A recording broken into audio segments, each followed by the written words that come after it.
지난주에는 창세기 32장 말씀 우리가 같이 나눴습니다. 야복강변에 홀로 섰던 야곱의 이야기 우리가 함께 말씀을 나눴고요.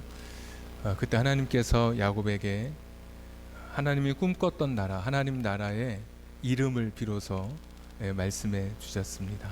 이스라엘이라고 하는 그 이름.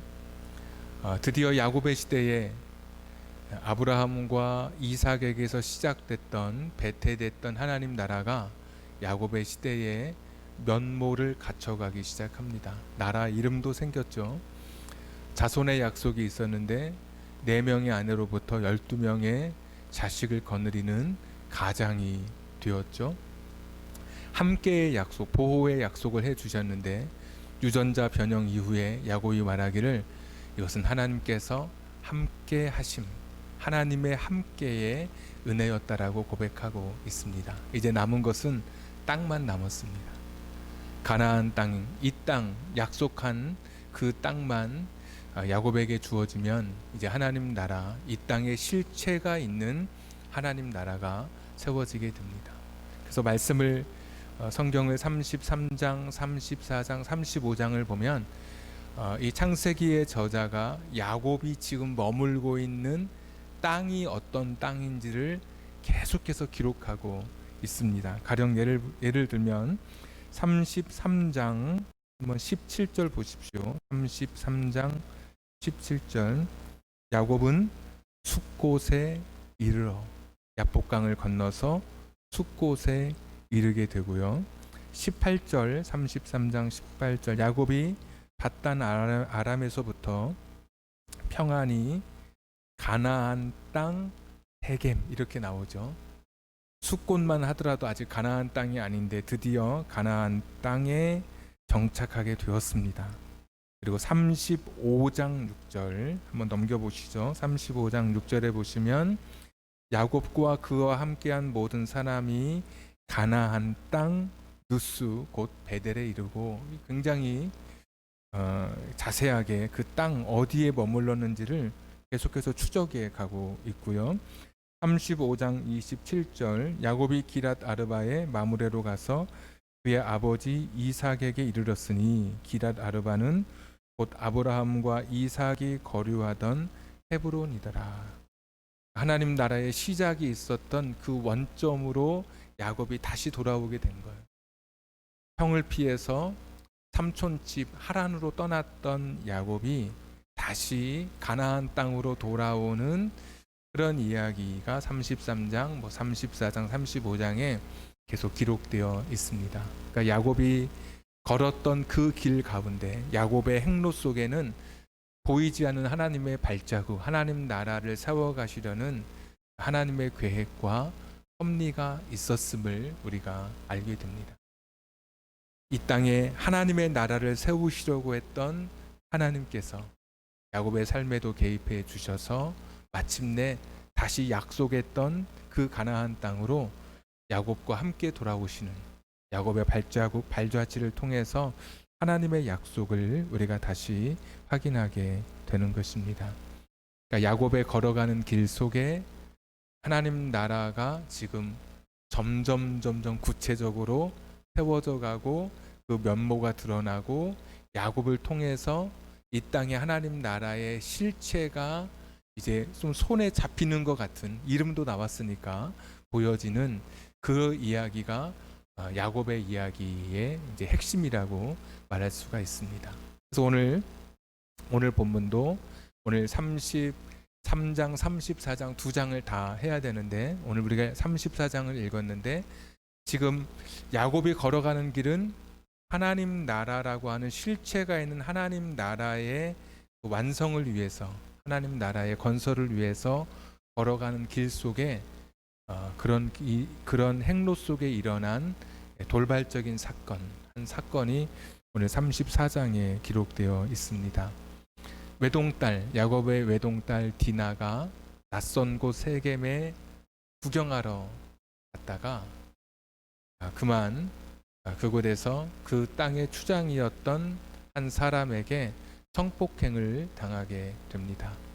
그 이야기를 듣고 야곱이 침묵했고 들에서 돌아온 그 디나의 오빠들이, 그러니까 야곱의 아들들이 그 이야기를 듣고 그 땅의 사람들에게 한 가지 제안을 하는데, 우리는 할례를 행하는 백성인데 당신들 모두가 할례를 받으면 우리가 우리 여동생을 당신에게 당신의 처로 주겠습니다. 당신 부족의 아내로 우리 여동생을 주겠습니다라고 하면서 할례를 권하게 됩니다. 그런데 이 할례는 종교적인 목적이 아니라 다른 흑심이 있었습니다. 34장 25절, 제3일에 아직 그들이 아파할 때, 할례를 행하고 아파할 때 야곱의 두 아들 디나의 오라버니 시므온과 네이가 각기 칼을 가지고 가서 몰래 그 성읍을 기습하여 그 모든 남자를 죽이고, 여러분 끔찍한 일이 일어나게 된 것이죠. 26절, 칼로 하몰과 그의 아들 세겜을 죽이고 디나를 세겜의 집에서 데려오고, 27절, 야곱의 여러 아들이 그 시체 있는 성읍으로 가서 노략하였으니, 28절, 그들이 양과 소와 나귀와 그 성읍에 있는 것과 들에 있는 것과, 29절, 그들의 모든 재물을 빼앗으며 그들의 자녀와 그들의 아내들을 사로잡고 집 속의 물건을 다 노략한지라. 창세기에서 가장 끔찍한 그런 장입니다. 이 일에 관여한 사람들 중에 칭찬을 들을 만한 사람이 한 사람도 없습니다. 추장은 욕심으로 여인을 힘으로 제압했고, 야곱은 침묵했고, 형제들은 속이면서 마침내 살인했습니다. 모든 남자를 살인하고 노략하고 힘없는 여인과 아이들을 다 사로잡아 왔습니다. 그러니까 죄에 대해서 이 추장이 가졌던 그 욕심에 대해서 이 형제들, 야곱의 아들들이 더 큰 보복으로 지금 갚아가고 있는, 그러니까 죄에 합당한 대가를 훨씬 넘어서는 큰 보복을 행하고 있는 이야기가 오늘 창세기 34장의 이야기입니다. 뺏고 속이고 살인하고 더 크게 악을 갚는, 한마디로 34장을 요약하자면 악을 악으로 갚은, 악을 더 큰 악으로 갚은 그런 사람들의 이야기. 우리가 흔히 말하는 이제 보복의 악순환이라고 말할 수 있는, 계속해서 악에 대해서 악으로 더 크게 갚아가는 이야기가 오늘 창세기 34장의 이야기입니다. 오늘날 이 시대와 너무나도 흡사한 그런 이야기를 보여주고 있습니다. 이 시대에도 누가 위에서 쿵쿵거리면 거꾸로 밑에서 더 크게, 반대로 더 크게 아래에서 위로 쿵쿵거립니다. 누가 내 아파트 앞에 쓰레기를 버리면 나는 그 집 앞에 쓰레기통을 아예 부어버리는 사람. 그러면 그 사람은 아예 액젓을 또 우리 집 앞에 붓고, 그러면 또 TV에 보니까 어떤 사람은 그 집 앞에 휘발유를 붓기도 하고, 이렇게 계속해서 악순환이 일어나는 그런 보복에 대한 이야기를 오늘 우리가 읽게 되는 것이죠.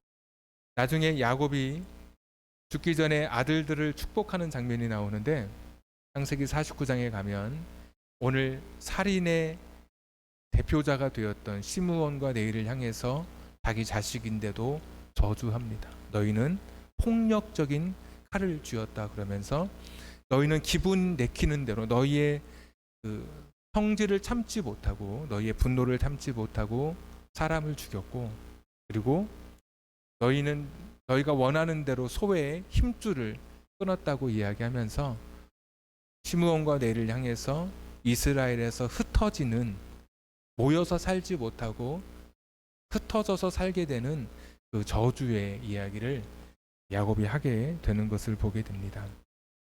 그러니까 화난다고 사람 죽이고, 내 마음속에 분노가 있다고 애먼 소 힘줄을 끊는 이런 무자비한 분노에 대해서 야곱이 그것은 결코 잘한 것이 아니라는 것을 분명하게 이야기합니다.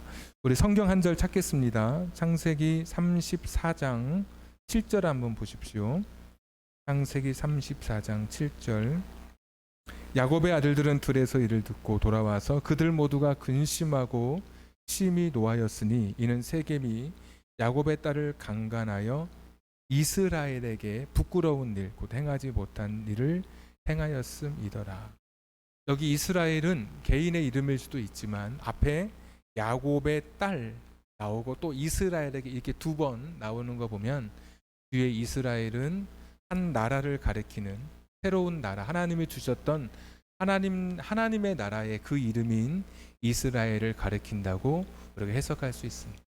그러니까 하나님의 나라에서는 결코 어울리지 않는 일들이 일어나게 된 것이, 힘으로 성폭행을 하고 속이고 살인하고 죄를 훨씬 넘어서는, 그러니까 눈에는 눈, 이에는 이에 딱 그만큼만 그 죄의 대가를 치러야 되는데 눈에 상처를 입으면 눈과 이 두 군데 다 폭력으로 보복한다든지, 내가 이에 상처를 입으면 이만 갚아주는 게 아니라 한 팔을 갚고 그 사람의 생명을 더 보복해서 갚는다든지 하는 이런 어처구니 없는 일들에 대해서 오늘 성경은 이스라엘에게 있어서는 안 될 일이 일어났다. 그러니까 지금 하나님 나라를 세워가는 이 야곱의 행로 속에 오늘 일어났던 이 창세기 34장의 이 사건은 이스라엘이라고 하는 이름으로 이 땅에 시작된 하나님 나라에 결코 어울리지 않는 삶이라고 하는 거예요.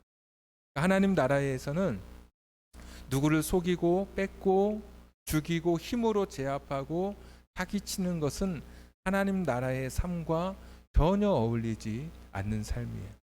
이게 부끄러운 일이라고 되어 있는데 이 부끄럽다고 하는 단어가 성경 중반에 가면은 이스라엘의 질서와 평화를 깨는 행위, 한 가정에서 일어난 한 여인에게 일어난 부끄러운 일에 그걸 훨씬 넘어서서 한 공동체, 한 나라에서 일어나는 공동의 질서와 평화가 깨지는 행위를 가리키는 그런 단어로 사용돼요.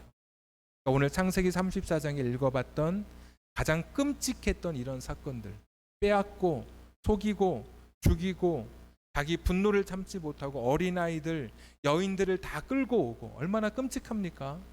그리고 그냥 서 있는 소의 힘줄을 끊어버리는 이런 무자비한 이런 일들은 결코 하나님 나라에 결코 어울리지 않는 삶인 것을 이야기하죠. 그런데 이런 시대를, 이러한 그때의 이런 보복과 원한과 증오를 우리가 해결하지 못할 때 우리 역시 그대로 잡고 내 안에 있는 증오와 원한을 다 폭발해버리는 그 창세기 34장의 시대를 오늘 사실 우리도 이 시대에 살아가고 있는 것입니다. 신자의 삶에도 여전히 창세기 34장의 이 그림자가 목사의 삶에도, 그리고 우리들의 삶에도 이 그림자가 어른어른거리고 있는 것이죠. 그런데 오늘 이런 하나님 나라의 행로 속에, 하나님 나라를 세워가는 야곱의 행로 속에 창세기 34장의 이 끔찍한 이 보복의 시대에 살아가는 그 시대에 특별한 한 사람이 있어서 제가 여러분에게 소개해 드리려고 합니다. 바로 창세기 34장 전에 나오는 창세기 33장에 등장하는 인물이에요. 야곱이 약복강변에 형이 400명을 이끌고 온다는 이야기를 듣고 두려워 떨고 있다가 드디어 분이엘을 지나 형을 만나게 되는 장면을 우리가 33장에서 봅니다. 33장 3절. 자기는 그들 앞에서 나아가되 몸을 7번 땅에 굽히며 그의 형 에서에게 가까이 가니. 7번을 절했다고 하는 것은 이제 봉신 관계, 나의 주인, 그러니까 종이 주인에게 먼 길을 떠나거나 또는 먼 길을 떠나와서 알현할 때, 만날 때 7번 절하게 됩니다. 당시의 문서를 보면 7번 절했어요. 당신은 나의 주인입니다. 야곱이 에서를 보면서 엎드렸습니다. 에서가 4절에 보시면 에서가 달려와서 그를 맞이하여 안고 목을 어금 맞추어 그와 입 맞추고 서로 보니라. 야곱이 7번 절했던 것은 형이 나의 주인입니다라고 하는, 내가 형을 속이고 형이 나를 죽이려고 했었던 그 분노와 원한을 다 인정한다는 거예요. 그런데 에서는 뜻밖에도 이런 야곱 앞에 와서 울면서 안고 목을 어금 맞추어 입 맞추어 있는 모습을 보게 됩니다. 10절 한번 보십시오. 야곱이 이르되 그렇지 아니하니이다. 내가 형님의 눈앞에서 은혜를 입었사오면 청하건대 내 손에서 이 예물을 받으소서. 내가 형님의 얼굴을 배운즉 누구의 얼굴을 본 것 같다고 말합니까? 하나님의 얼굴을 본 것 같다. 내가 생각했던 형은 나를 죽이려고 달려오는 원한과 복수, 증오로 가득 찬 그런 얼굴을 기대하고 두려워했었던 거예요. 그런데 오늘 내가 만난 형의 얼굴을 보면 용서해주고 이해해주고 품어주고 그때의 실수를 감싸 안는 형의 얼굴을 보면서 하나님의 얼굴을 보는 것 같아요. 야곱 자신이 실수했을 때 나타나셔서 야곱의 실수를 용서해 주시면서 또다시 기회를 주셨던, 힘들고 어려울 때마다 찾아와서 내 어깨를 토닥거려 주셨던 그 하나님의 인자하고 자비로운 얼굴을 에서의 얼굴을 통해서 야곱이 보고 있는, 나를 죽이려고 오는 줄 알았는데 400명을 이끌고 나에게 그 20년 전의 보복을 하기 위해서, 그거를 갚기 위해서 오는 줄 알았는데 형이 와서 나를 안아주고 울고 하는 모습을 보면서 내가 형의 얼굴을 보니까 지금 하나님의 얼굴을 보는 것 같습니다. 이렇게 대답을 해요. 10절 조금 더 보십시오. 내가 형님의 얼굴을 배운즉 하나님의 얼굴을 본 것 같사오며 형님도 나를 기뻐하시느니. 에서가 굉장히 기뻐해요. 동생을 보면서. 11절 하나님이 내게 은혜를 베푸셨고 내 소유도 족하오니 청하건대 내가 형님께 드리는 예물을 받으소서. 여기 예물이라고 하는 단어가 그냥 선물, 그냥 양과 소가 아니에요. 창세기 27장에 눈먼 아버지 속일 때, 눈이 어두운 아버지 속일 때 축복을 주십시오. 내게 남은 축복이 어디 있습니까? 네 동생이 다 가져갔다 할 때 그 축복, 내가 너를 축복한다 할 때 그 축복이라고 하는 단어가 여기 쓰여져 있어요. 야곱이 형에게 진실로 진심을 담아서 그 옛날의 일들을 사과하고 용서를 구하고 있는, 형님 그때 제가 빼앗았던 그 축복을 제가 돌려드립니다. 창세기 27장에 그 단어를 그대로 쓰고, 우리 성경에는 예물이지만 내가 형에게 빼앗았던 축복을 제가 다시 드립니다. 하고 이야기하는, 정말 야곱은 정말 자기가 잘못한 것을 용서를 구해요. 자, 11절 마지막 더 봅니다. 하나님이 내게 은혜를 베푸셨고 내 소유도 족하오니 청하건대 내가 형님께 드리는 예물을 받으소서 하고 그에게 강권하매. 에서가 어떻게 하죠? 예물을 받아요. 이건 무슨 의미인가요? 야곱을 용서한다는 의미예요. 여러분, 우리는 어떻습니까? 집어치워. 필요 없어. 너는 끝났어. 이게 우리 아닌가요? 에서는 악을 선으로 갚은 사람이에요. 제가 성경을 읽어보니까 에서만큼 저평가된 사람이 없어요. 성경은 야곱보다 에서를 좀 더 호의적으로 기록하고 있어요. 서러웠던 시절에 동생에게 장자권을 판 일이 경솔하게 한 행동이라고 성경은 기록하고 있죠. 근데 어린 시절에 아이들끼리 무슨 말을 못해요. 다 너 가져 이런 말도 많이 하잖아요. 에서는 보면 한 번도 아버지 말을 불순종한 적이 없어요. 이삭이 닭 우물 계속 옮겨 다니면서 팔 때 에서가 그렇게 나쁜 사람이었으면, 아버지 왜 우리가 그렇게 계속 밀려 다녀야 됩니까? 제가 가만히 있지 않을 거예요. 들 사람이라고 했으니까 되게 성격이 포악하고 사나울 것 같지만 사람들에게 맞서지 않았어요. 이삭이 우물을 옮기기로 결심하면 따라서 옮겼던 사람. 아버지가 축복한다고 들에서 사냥해 오라고 할 때, 아니 우리 집에도 이렇게 튼실한 고기가 많은데 무슨 사냥하러 갑니까? 그냥 이거 드시고 축복해 주세요. 그렇게 말하지 않았어요. 가서 말없이 사냥하고 돌아와요. 또 결혼했을 때 가나안 사람을 맞이했는데 아버지가 싫어하는 것을 보고, 아 내가 잘못했구나. 자기 친족 중에 여인을 자기 아내로 또 맞이. 그러니까 부모 마음을 그렇게 아프게 한 사람이 아니에요. 에서가 사실 보면 굉장히 부모 말에 순종하고 또 굉장히 오늘 말씀까지 보면 야곱보다 훨씬 더 인간적으로는 바른 삶을 살았던 사람. 원한과 분노를 쏟아낼 만한데 오늘 에서는 그것을 받아주고 있어요. 그걸 품어주고 있어요. 오히려 교회 다니는 사람들은 어떤 누가 내게 잘못하고 누가 나에게 실수한 것을 되게 잘 용서하지 못해요. 오히려. 근데 세상 사람들은 막 화가 나고 그럼 막 욕을 하면서 술 한 잔 먹고 다 풀어버려요. 정말 술을 먹고 푸는 경우를 많이 봐요. 이렇게 보면 간접 경험이긴 하지만, 근데 교회 다니는 사람들은 오히려 꿍 하고 있어요. 절대로 용서하지 않아요. 한번 미워하면 끝까지 미워. 34장의 디나 사건 때 일어났던 그 야곱의 형제들처럼 악은 악으로 갚아요. 오히려 세상 사람들이 악을 선으로 갚는 경우가 종종 있어요. 그냥 술 먹고 그냥 한번 딱 그렇게 하고 그리고 딱 끝내버리는, 오늘 저와 여러분의 이런 시대를 살아가고 있어요. 악을 악으로 갚느냐 악을 선으로 갚느냐. 어떤 한 목사님이 제게 한 1년 전쯤에 그런 이야기를 해요. 목사님, 저는 하나님보다 사람이 더 무섭습니다. 그래. 사람은 용서할 줄을 모른대. 사람은 미워하면 그 미움을 거둘 줄 모른대. 사람은 실수하면 그 실수를 이해하려고 하지 않는데, 하나님은 내가 잘못하면 용서해 주시고 내가 잘못하면 기다려 주시고 다시 기회를 주시는데 사람은 절대로 그런 법이 없다.